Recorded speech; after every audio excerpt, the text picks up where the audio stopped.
Welcome, welcome, welcome into the Chico Bormann Show here on a Thursday on the Big Play Sports Network, and of course, a ton going on. And it feels like there's not a lot going on, but there really is a lot going on in terms of the Browns and OTAs, which are wrapping up today, their final OTA practice before mandatory minicamp next week. Dan Labbe, by the way, of Cleveland.com, is going to join us coming up later in the show. And we'll get his thoughts on all that has taken place. Not a lot. It's OTAs, but some of the highlights from OTAs as the Browns then get ready for mandatory minicamp. So we'll do that with Dan Labbe of Cleveland.com coming up in a bit. Guardians, as we come to you, as I said, on a Thursday, getting ready for the finale of that. It's going to be an abbreviated series with the Royals. We were so looking. Game one was incredible. I mean, Seth Lugo was being Seth Lugo, and then Josh Naylor hits a home run. How about Tyler Freeman, the 7, 8, 9 spot in the Guardians lineup, excuse me. And the Guardians lineup has been kind of not really doing a whole lot. So Tyler Freeman comes up in that 7 hole and hits a game-tying home run. You've got an error from Bobby Witt, and the Guardians bullpen does their thing and they win. Yesterday they were rained out. They'll remake that. They'll make that up as a doubleheader in August, but this afternoon, they will play over at Progressive Field. It's just been, again, 40 wins, Bohm. 40, not in a million years. I don't care how optimistic anyone is. Nobody saw the Guardians with the third best record in Major League Baseball, hitting the way they are, pitching the way they are, particularly in the bullpen. This has just been so much fun, and hats off to Stephen Vogt and company. Yeah, absolutely. And I've been seeing the nickname tossed around, Chico, the Gardiac Kids. And look, I mean, you can't count them out. They always can make any game turn interesting, even if they're behind by a significant deficit.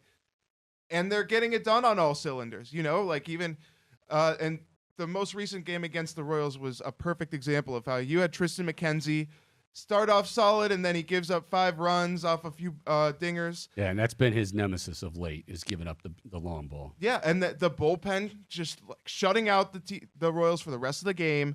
The offense able to get that production, and they are hitting more home runs than they were in previous years, but they're also finding other ways to score. You mentioned that Witt throwing error, but that's a testament to all the players hustling.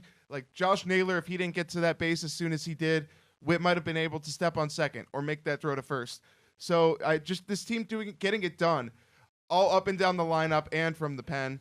It's been a lot of fun to watch. Yeah, hitting with, you look at two things that were glaring weaknesses a year ago. Even though, yes, Emmanuel Clase did have 44 saves, and this just tells you the brilliance of Emmanuel Clase, that you can lead the league with 44 saves, but the reality was there was some concern, and he doesn't seem to be himself. Now he's got, as I call it, a dental floss ERA of 0.31. It may have dropped below that even. I think he's second in the league in saves behind Ryan Helsley, but there's nobody else you'd want closing out a game than Emmanuel Clase, but it's the guys in front of him. Remember last year, Trevor Stephan, and well, he's not himself. He, of course, is done for the year with the injury. Karinchak has been, God only knows, and so you couldn't count on him last year. He hasn't been around this year. But enter guys like, Cade Smith, who was absolutely filthy, Hunter Gaddis, Tim Herron. You're getting Sam Henches back after injury. And Bohm, truthfully, I did not understand your movie reference for Stephen Vogt, but that's okay. Like I need you on the show. You speak to a much larger section of the fan base that understands. You said Stephen Vogt, the movie Cars. Yeah, you've never seen Cars? I've never seen Cars. Oh, okay. I've heard the music group Cars. My best friend's girl. Oh yeah, Rick Ocasek. Yeah, their drummer was from Cleveland, by the way. Really? Yeah. Big fan of the Cars. I like. Yeah, they're Cars. pretty good. They made some catchy tracks. Best friends, girl. Yeah, it was a Pixar movie. Lightning McQueen was the main character, played by Owen Wilson, and then Mater was this character played by Larry the Cable Guy, and he would say, "Get her done." I knew Larry the Cable Guy. That was his line. When he said So are you saying that he looks like him? No, I'm saying Stephen Vogt can get her done. He just get her done. Okay. He's been getting her done.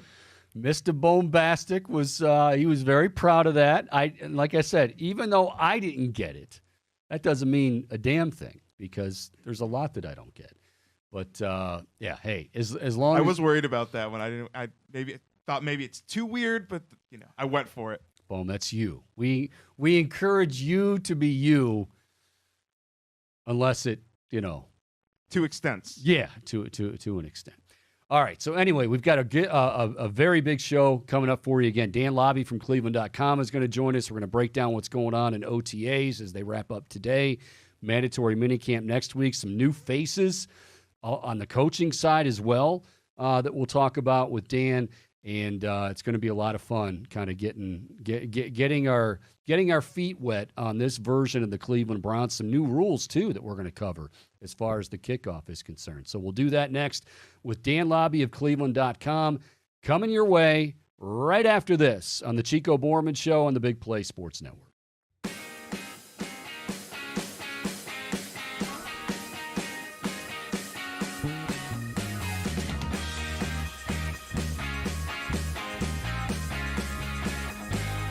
All righty, welcome in another edition of the Chico Bormann Show here on the Big Play Sports Network. And, of course, we've been talking a lot recently over the last few weeks, last month, the Cavaliers and the playoffs and Guardians off to an incredible start, and we'll get to them here in just a moment. But, oh, by the way, your Cleveland Browns have been hard at work.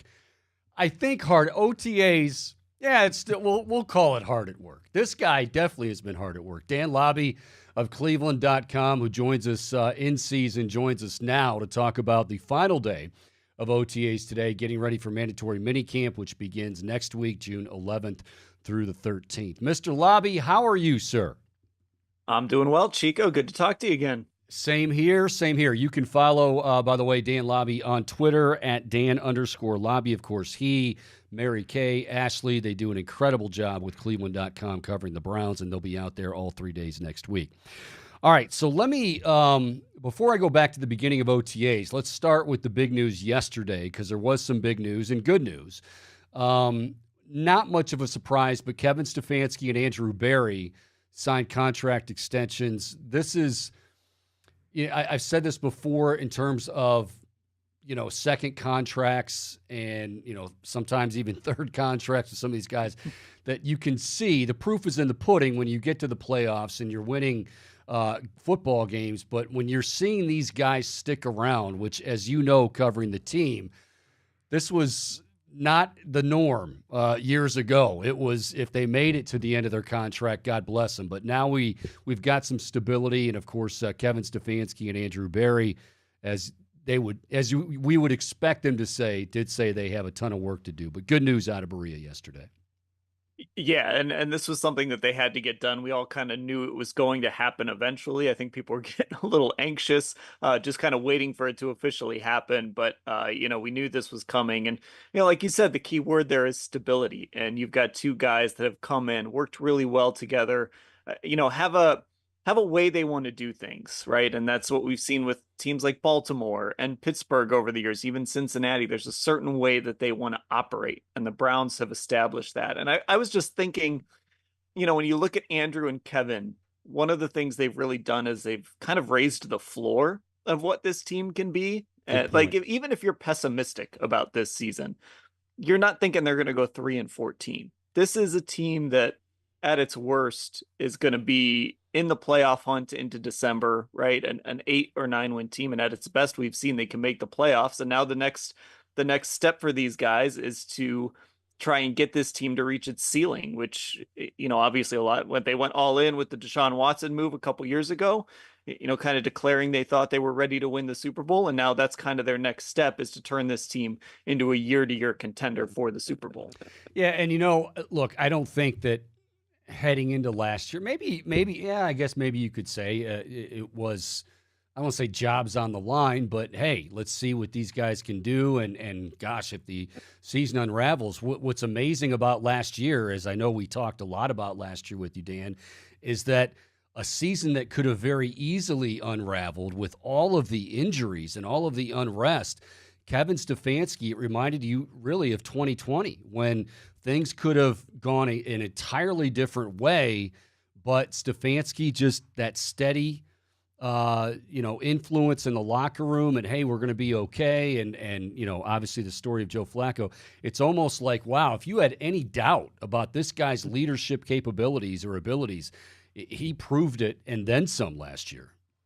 Yeah, and there were just no excuses along the way. And I think that in other years under other regimes, it would have devolved into finger pointing and excuse making, and it probably would have ended with people getting fired. But it's just different with these two guys. Even had it not gone the way it went, had they not miraculously won 11 games and gotten to the playoffs, let's say they would have gone 8-9 or 9-8 and missed the playoffs.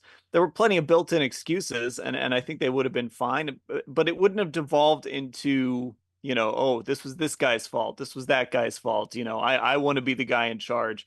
And I think that's kind of the big thing is not only did they overcome all of that last year, but even had it gone a little bit sideways, I just don't see these guys pointing fingers at each other and trying to pin blame on other people. Dan Labbe, Cleveland.com is our guest. Browns getting ready for mandatory minicamp next week. And, of course, the season kicking off with the Dallas Cowboys in week 1. It's actually not that far away, believe it or not. Let me ask you about the schedule because, we don't know. We'll get to injuries here in a moment. Nick Chubb and Deshaun Watson and their progress and everything. But I think the first thing that everybody noticed when that schedule came out was, my gosh, December, it's going to be a brutal stretch run.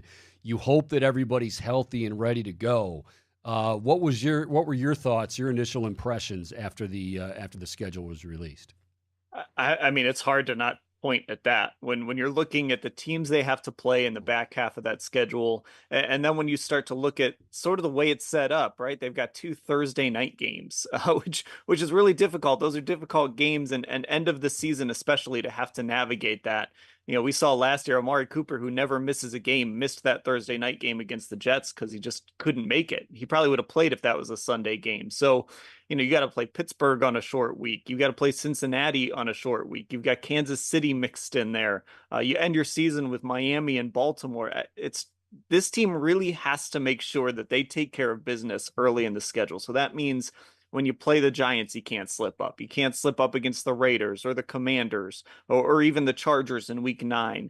It's really important that this team takes care of its business early because that gives them some wiggle room late in the year. If they're dealing with injuries, if they have to face, if they have to play a Thursday night game without some guys that maybe just couldn't make it to that game, you got to take care of your business early. And this goes back to Kevin Stefanski. That's something I think he's been very good at throughout his time as head coach. All right, no getting around it. I don't think anybody tries to get around it. Deshaun Watson, and how healthy is he? And, I will say this, Dan, the thing that caught us all by, if there was a little bit of a surprise, it was Kevin Stefanski not long ago saying, yeah, he should be ready to go, OTAs, 100%. And then all of a sudden OTAs got here, and it was, well, he's going to throw every other day. Just being extra cautious. What's the latest, and what have we seen? What have you seen personally out of Deshaun Watson over the last 9-10 practices for OTAs? Yeah, I mean, so we've only really gotten to see him throw the football one time, and that was last Thursday. They were actually nice enough to adjust the schedule for us so that we were able to go out there on the day that he threw. So, it looked fine. It kind of looked like it should look, a guy throwing against air. It looked like the arm strength was there. It looked like the accuracy was there for the most part. But with Deshaun Watson, as boring as it is to say this, I don't know that we're going to have any answers about him until we actually maybe get to that September 8th game. Now, we've got to talk about him and we've got to break down what we're seeing. And obviously, he's going to be the topic. But, until we kind of see how that shoulder holds up to contact, until we see how he's throwing with, real defenses trying to attack him and bring him down and, cause him to throw interceptions, all of those things, like, I don't know if we're going to get a ton of answers about Deshaun. So, I'm expecting we'll see him throw maybe 1 or 2 days next week. And then I guess he's going to get guys together in the offseason for a little throwing camp. But I still think they're going to be extra cautious with that shoulder because the goal is, first get him to the Greenbrier in training camp. And then really the main goal is get him to September 8th and then try and get him through 17 games. Jameis Winston signed in the offseason, and obviously that was a tough one for the fans because everybody loved Joe Flacco, but I don't think you can go wrong necessarily with this one. The one thing that has stood out to me as far as Jameis Winston, it appears, much like we're talking about Kyrie Irving here the night of the game one of the finals, that while maybe he's, over the years he's really matured, he's become a leader, and I mean he had a bit of a past behind him, but it seems like he is really changed as a person and thus as a player and has become much more of a leader. Have you been able to glean that at all by talking to him? Yeah, it really seems like he understands what his role is as that backup quarterback. And I was joking with some people. The Browns had their charity golf outing on Monday, and we were watching Jameis kind of go around the course. And he seems like he's a pretty good golfer. He says he's not, but he seems like he is, which it makes me feel like he's really embraced that backup quarterback life a little bit. But Jameis understands what his job is, and he understands that his job is to support Deshaun Watson, get Deshaun Watson ready to play. Now, if Jameis has to start, that's okay because he obviously has a ton of starting experience. I think he still wants to be a starter in this league. I mean, he should want to be a starter in this league. He's a competitive guy, but this was an opportunity in Cleveland for him to, come in and again sort of help guide Deshaun Watson, kind of help him find himself a little bit and be that leader in the locker room. I think the Browns, they had that a little bit with Jacoby Brissett. And I think they kind of missed it a little last year to not have that veteran backup presence for much of the year. So I think Jameis is going to be a big plus for this organization. So one of the additions to the staff was Ken Dorsey. And again, I'll say, in Kevin Stefanski's defense, not that he needs it, but like here's a guy who could very easily say, hey, no, I don't want to bring somebody else in. We've got it figured out. I've got it figured out. But he said, look, I want to get new eyes on this. And if Ken Dorsey can help us, we know what he did with Cam Newton. If he can help us, we're going to bring him in. I know it's tough because you haven't had a chance to see much, if anything at all. Is there anything that you notice? I've heard, a lot of run option concepts, a lot of, simulated fakes, stuff like that. Have you noticed anything that Ken Dorsey has brought to the table, or is it going to take a while for you to be able to see that? I think early on motion has been very present in the offense, which I think is interesting because, the Browns didn't use a lot of motion under Kevin Stefanski. And in Buffalo, I was talking to a reporter there. They didn't necessarily use a ton of motion. Maybe I'm wrong about this, but the impression I got was they didn't use a ton of motion in Buffalo necessarily either compared to the rest of the league. But it seems like they're going to be putting in a lot more motion concepts, a lot of pre-snap stuff. So I think that's going to be good with a guy like Elijah Moore and all the places you can line him up and move him around pre-snap. That's a lot of eye candy for a defense to have to deal with. So I think that's one of the big things. And just watching Ken, I mean, he's the offensive coordinator, obviously, so he's very involved in the offense, but you can tell that this really is his baby. Like this really is his offense. And I think we're going to, look, I don't think they're going to take all of Kevin's stuff and just throw it out the window, but you can really see that Ken is kind of like when Jim Schwartz came in last year. Ken is coming in and this really is kind of his thing. So, I don't know if your next question is going to be about play calling or not. I'll just jump ahead to that. Please do. Yep. If I had to bet, I would bet that Ken Dorsey is going to end up calling plays. I wouldn't necessarily guarantee it right now, but I think that might be where this is headed. That's interesting because, and you said you talked to somebody from Buffalo. They said that he absolutely did great things with Josh Allen. Obviously, going back, he did great things with Cam Newton. But when it came to play calling, that's where they thought he struggled a bit. But, again, these are inside. Do we know exactly what was going on in the building? But I think it's interesting you say that.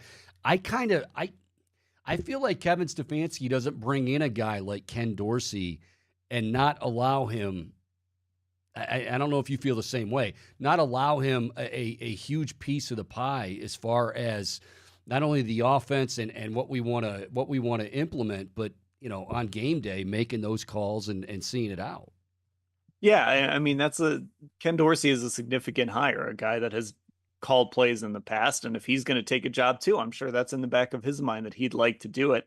And I think Kevin is, even though he's never given up the play calling, I don't think he's ever necessarily tied himself to just being a play caller. I think it's something he doesn't mind doing, but it's not something that he allows to define who he is.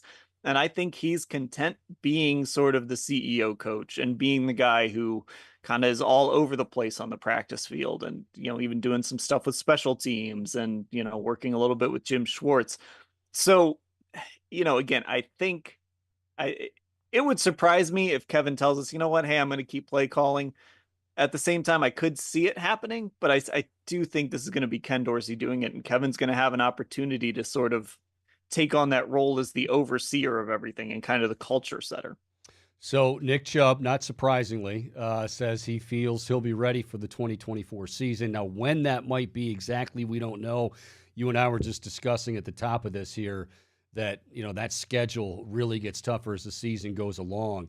It feels like, and having nothing to do with the schedule, but it feels like they want to take every precaution and make sure that Nick Chubb is as good as Nick Chubb can be.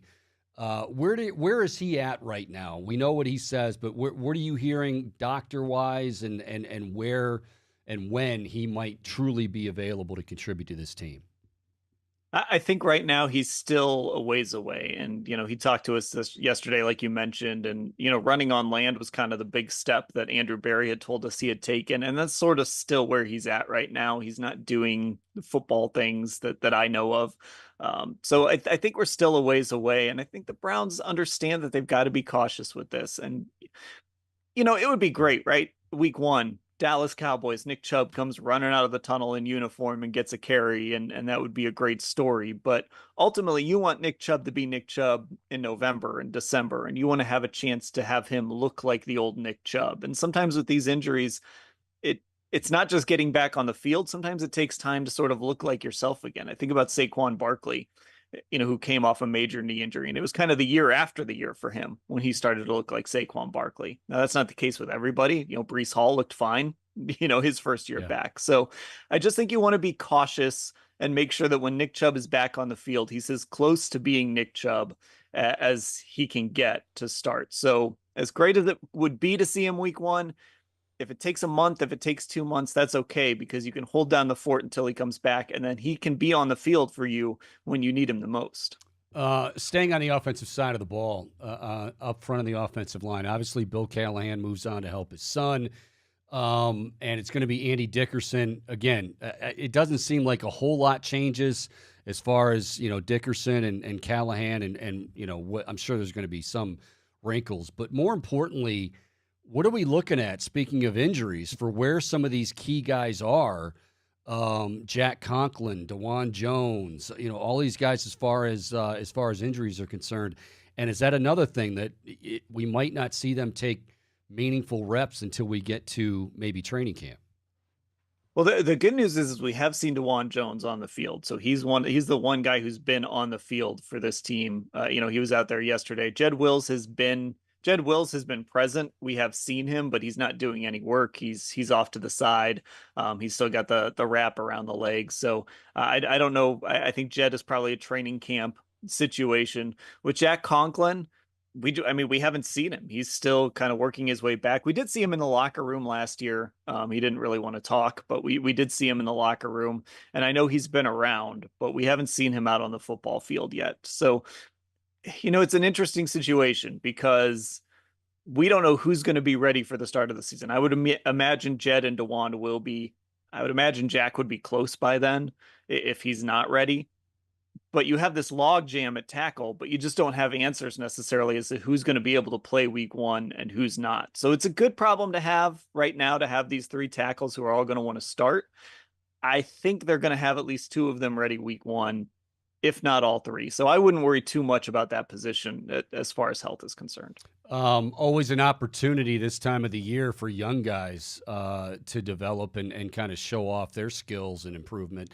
Amari Cooper, as we know, final year of his contract, not at OTAs. I think Jerry Jeudy, you said did make an appearance, but nothing extensive. So you're seeing Cedric Tillman, you're seeing a lot of these younger guys, David Bell, getting more and more opportunities. Who are the guys that maybe have flashed a little bit in the 9 or 10 practices? Ced Tillman has looked good. And I think he's a guy that they're really high on, and a guy that they want to be successful along with. Your top three is pretty much set with Cooper, Judy, and Moore. But I think they kind of view Tillman as that next guy in line. David Bell, look, he's kind of doing what David Bell does. He's catching everything. I think this is an important offseason for him. He hasn't been real productive in his first couple of years, and I think he's going to have to fight a little bit to be able to make sure he can make this roster. But he's looked good. He's done, like I said, what David Bell does. I'm intrigued by Jamari Thrash, their 5th round pick. He's got some traits. I think, the buzzword is choice routes. And I think he kind of is a guy that could fit working some of those choice routes. I don't know how much you want to expect from a 5th round pick his rookie year, but he's an interesting guy. So we've seen all three of those guys have some moments in the practices that we've been out there.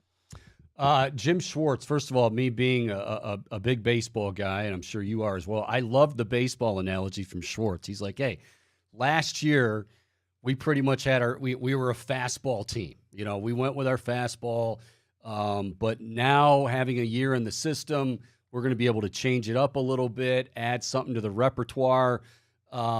Without giving away, I don't think he's really giving any secrets away. What do you think are some of the changes, maybe some of the improvements, if you will, that we may see on the defensive side of the ball with Schwartz and company? I think the big thing and kind of the thing they told us the most was they made that change at defensive line coach. And they go and they grab Jacques Césaire out of Houston. They bring him here. And he's working with that defensive line. And that defensive line is the engine of Jim Schwartz's defense. We know what the corners are going to do. They're going to be asked to play a lot of man. We know the linebackers are kind of there to clean up and kind of go in and make plays off the chaos the defensive line creates. I think that was really the big move, is to take this defensive line to the next level, which is a scary thought because he had the defensive player of the year on the defensive line last year. But there were times where, as much as this team preaches about pressure and that pressures matter more than sacks, and I do agree with that for the most part, I think Jim wanted a little more sack production. In the middle of the year last year, he mentioned that in one of his press conferences when we asked him about the home road discrepancy. He mentioned that the pressure rate was about the same, but sack numbers were down. So I think the big thing is he wants to level up that defensive line even more, which, again, if you're an opposing offense, that's really scary. And when you look at the quarterbacks they've got to play this year, you want that defensive line really kind of humming at its best, especially like we said, when you get to that second half of the season and you've got to play, a guy like Mahomes, you've got to get pressure on Tua, you've got to play Lamar, and I don't know if anybody's terrified of the Steelers quarterbacks necessarily, but when you're playing this crazy quarterback lineup, you want your defensive line to really be humming. A few more minutes with Dan Labbe, Cleveland.com. Follow him on Twitter at Dan_Labbe. I don't even know what it is. It's Twitter, Ibber, X, whatever. Yeah, there you go. Also on the defense, before I get to special teams, because we got plenty to discuss there and a lot of changes.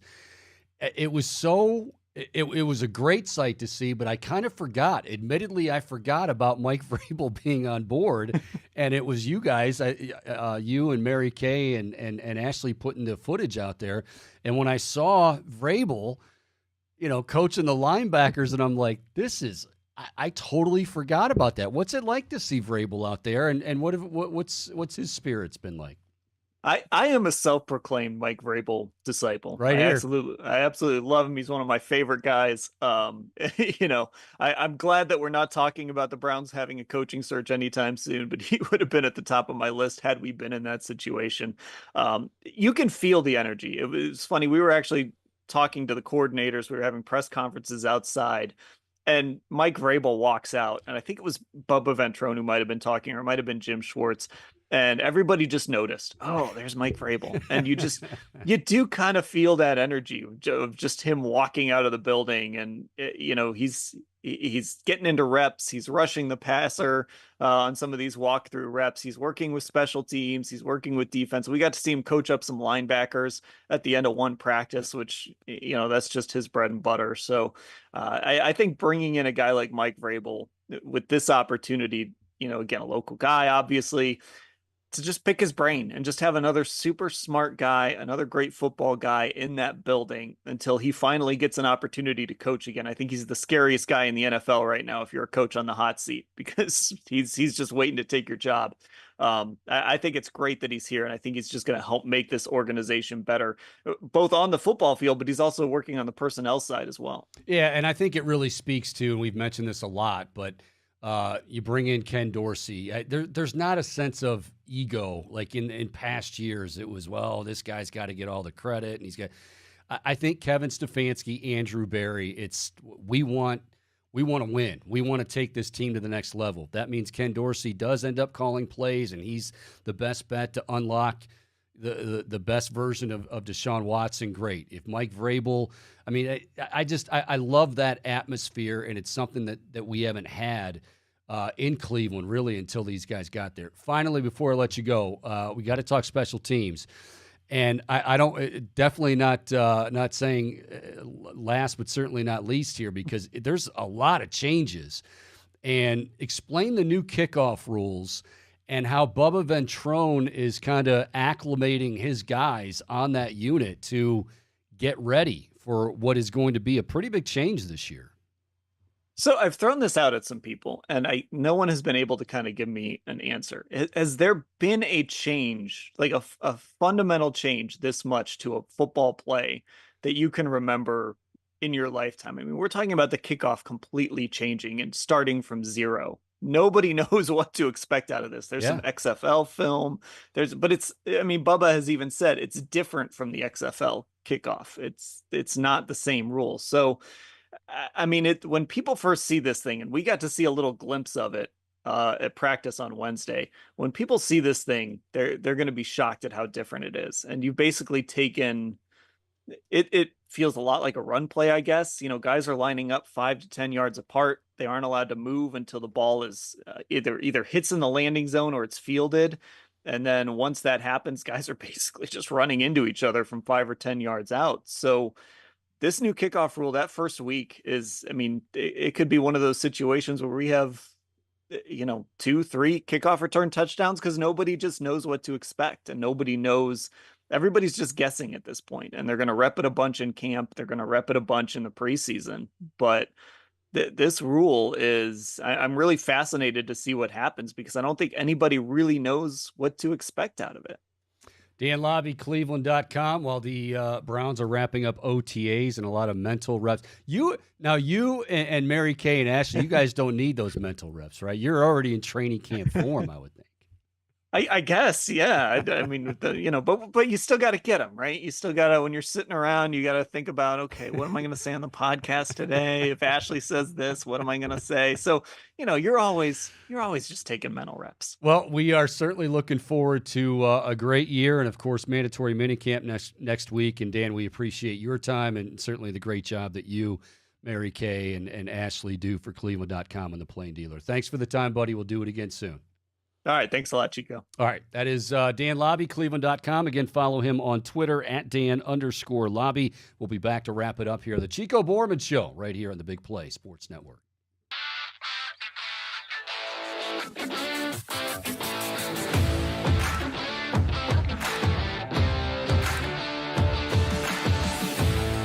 All righty, welcome back as we wind things down on this edition of the Chico Bormann Show on the Big Play Sports Network. Good to have you along, and of course, always good to talk with our good pal Dan Labbe with Cleveland.com and the Plain Dealer. And I want to emphasize something that we talked about at the very end there, talking about how Vrabel's there and they brought in Dorsey, and I for those of you and most of you who are watching this or listening to this. You understand that the idea of not caring who got the credit and and a lot of guys said that back in the day, the Freddies and the Hughes and, I don't care who gets it, but they all did. And that obviously, if that's going to be something that happens with the front office or with the coaching staff, they're not going to be around long. These guys, Andrew Berry, Kevin Stefanski,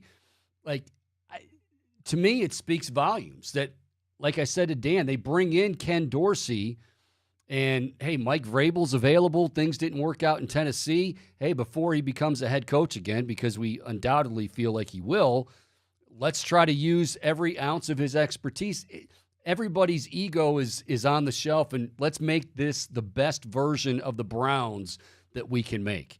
And I absolutely love that attitude. That is a winning attitude. That is a foundation. That is an organization that has come a long way from years ago when it was all about me, and who's reporting to the owner and who's saying something behind the back. Is the GM stabbing in the back the head coach? And, I mean, just all that stuff is gone. Of course, now, higher expectations and more pressure, no doubt. We want that. They want that. But I absolutely love the idea that, Kevin Stefanski could have very easily said, and that was not, I'm sure that wasn't easy with AVP. I mean, there were a lot of people that said, man, you came this far, but ultimately, if you're going to get better, and I don't care what walk of life, what job, whatever, if you're going to get better, sometimes there needs to be change. There needs to be a new set of eyes. There needs to be a new voice. And I think that's the Browns not just settling for, hey, we had a great year amidst all the adversity. We've got to bring somebody else in. As tough as it is, yeah, I think Ken Dorsey is the best guy. I'm speaking, for Kevin Stefanski here. Let's bring in Ken Dorsey. Let's try to unlock the best version of Deshaun Watson. Oh, hey, Vrabel's available. Man, we can. You can't. That's invaluable when you're talking about him on the defensive end, who obviously him and Jim Schwartz have a great, great relationship and great, great respect. Vrabel had Schwartz as like his consultant back in the days of Tennessee. So they go back a ways. But just having Vrabel back there coaching linebackers, I honestly, boom. Yeah, part of it's the whole Buckeye thing but you kind of get chills watching him coach the linebackers. The dude knows so much football, learned from some of the best there is, played on championship teams, to now see him in an environment, and again, back home, hopefully able to take this defense to an even higher level. That's exciting to me. I mean, it really is. Yeah, Chico, this hire was one of the most exciting acquisitions of the offseason for the Cleveland Browns. And, this is a guy who's proven it at every level in which the opportunity's been presented, going back to his playing days, going back to coaching at Ohio State. But even with Tennessee, it felt like he was able to succeed beyond expectations when they didn't even have competent play at quarterback consistently enough. So, and then this is a guy that, you talk to anyone, just supreme leadership skills. I really love that he's in the fold, and also it's a testament to the humility of Stefanski, where you bring that guy in. Any sign of things maybe not going necessarily well, and the fans are going to be clamoring for, you've got the guy who should be head coach sitting right there under him. Yeah. So that's, I just love that. And then also that going hand in hand with them extending Stefanski and Berry at the same time, all of it just feels like there's a cohesiveness. The absolute opposite of internal discord right now, Chico, in Berea. Yeah. Back in those, I can't even. I don't even want to go back there because it was long ago, but it was just disheartening. Every other day was a new, talk. You just don't have that here. And to your point, a great one again with Stefanski in regards to Vrabel. Well, hell yeah, I want to bring this guy in. Or he doesn't. They're all confident. They're all very comfortable in their own skin. And when you have that, you're comfortable with whoever, because they know the expectations are super high. This is a playoff or bust, or AFC, title or bust type atmosphere. And again, injuries have to come around. Deshaun Watson finally has to be Deshaun Watson. But again, the only way, they feel like they're going to get the best out of him is to have the best coaches around him too. And wow, you look at what Dorsey did with Cam Newton, and so let's bring in Ken Dorsey. As tough as it is to part with AVP, we got to, we bring in Ken Dorsey. And then, like I said, on the defensive side of the ball, you heard Dan Labbe talk about their new defensive line coach, always trying to get better. And hopefully Nick Chubb's going to be back sooner rather than later. I want them to be, very careful with it. I mean, this could be a situation where, you're looking for that extra oomph late in the season, especially in December where that is a brutal stretch. What if all of a sudden you've got Nick Chubb, quote unquote, on fresh legs coming back, and talk about a boost. So, that's way out in the future, but it's something to think about, and I think there's a lot of excitement going on out there as they await a mandatory minicamp next week. All right, so we've got that and good stuff from Dan Labbe again. We sit here and we wait for the Cavaliers. It feels like they've got – I know we hear Kenny Atkinson, we hear Borrego, we hear I heard somebody that worked closely with Donovan at Utah – is possibly in the mix for a while. Terry Stotts. Now it doesn't seem like Terry Stotts. It feels like there's a lot of candidates, and that's okay. I mean, look, they've got time, and I'm sure, make no mistake, this is something where not only do you want to get the right guy, I'm sure you're getting the right guy, and you're getting some communication, having some communication with Donovan Mitchell. I mean, I know we like to say in the player, oh, no, I was out of it. No, they're involved. Who that will be for the Cavs, I don't know. I think it's probably going to end up being Kenny Atkinson, but we'll see if the Cavs come close to naming. Game 1 of the NBA Finals tonight, Kyrie Irving and the Dallas Mavericks against the Boston Celtics. Sign me up for that. I just hope Kyrie Irving, all I'm going to say is I hope Kyrie Irving, this isn't just a, hey, I did what I had to do this year, and I want that. I want to, be here next year. I hope this was really a true.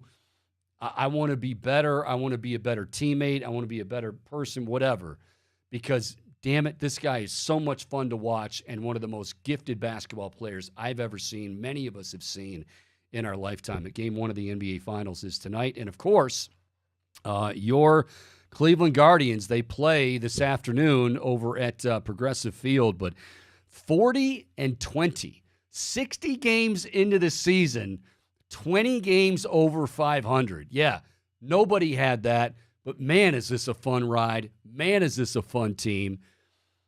They've had to deal with adversity. They've had to deal with injuries, but Stephen Vogt and company, they just got that train chugging along. So, again, hopefully the Guards continue to do the things that they're doing. Hopefully the Cavaliers are going to name a coach here soon, but we do want to thank Dan Labbe for coming on board. Don't forget, mandatory minicamp, and then in July, won't be long now, a month from now, a little over a month from now, training camp begins. And, wow, a lot of expectations for your Cleveland Browns. For Dan Labbe and our producer, Michael Bohm, I'm Mike Chico Bormann saying so long, and, of course, we will keep you updated. Hopefully next week, like I said, maybe there is a new coach in place. But in the meantime, enjoy your week. We will talk to you soon right here on the Big Play Sports Network.